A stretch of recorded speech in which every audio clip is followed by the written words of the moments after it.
Hello, my friends. So this week on News You Can Use, I would like to discuss with you guys the use of a VFD with bypass in your Alliance Air custom air handlers. So we often get this request from our engineers who work with owners or facilities personnel who prefer to specify VFDs with bypass as protection in the event of a VFD failure. And when you receive this request from your customers, we strongly suggest that you recommend redundant VFDs with automatic switchover instead. So today we're going to dive into the technical reasons why we think this is a better solution and a better way to increase reliability for your customers. Okay, so your standard induction, AC induction motors are available on the market in nominal RPMs of 900, 1200, 1800, or 3600. And when we select a fan for you, we try to get as close to these nominal RPMs as possible. But more often than not, the fan operating RPM does not match the motor's nominal RPM.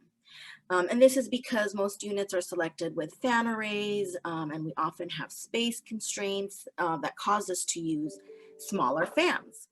So our operating RPM is usually higher or lower than the selected motor's nominal RPM. So let's take a look at a couple examples of fan selections so we can understand this a little bit better. So I'm going to share my screen with you guys. So for this fan selection shown here, the operating RPM is 2315. So for this fan, we would specify an 1800 RPM motor, and your VFD is going to be operating above 60 Hertz because 2315 is above the motor's nominal RPM of 1800. So let's say you have a failure with the VFD and you're using a VFD with bypass. So the operation is automatically going to switch over to bypass mode in the event of this VFD failure. So what does bypass mode mean exactly? So it means that the VFD is going to automatically operate at 60 Hertz, which is the nominal motor RPM. So for this fan selection, it means slowing down your fan. And of course, this translates into a reduction of airflow. So that's probably not ideal for your customer, right? And you can avoid this issue by using redundant VFDs with automatic switchover instead. So if you lose one VFD, the redundant VFD automatically takes over and no reduction in airflow.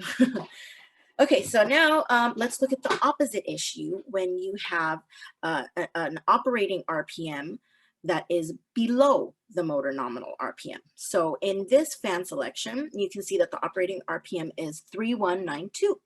So for this, we would select a 3600 nominal RPM motor.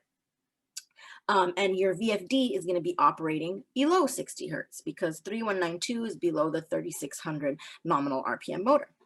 So if the VFD fails and it goes into bypass mode, the VFD is now operating at 60 Hertz, which is 3600 RPM. So now you have higher airflow than design.